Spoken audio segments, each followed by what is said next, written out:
All aboard! We're getting back on the trend train with the top 5 trends in powder coating that are happening right now.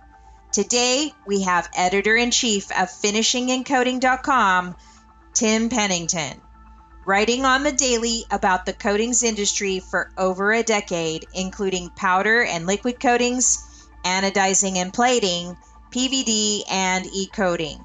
Tim joins us for an interesting discussion around what he's found out from other coaters, just like you. What are they thinking about? What could be their next move? And what does the industry need to focus on more to improve systems and production? Buy a ticket and grab a seat.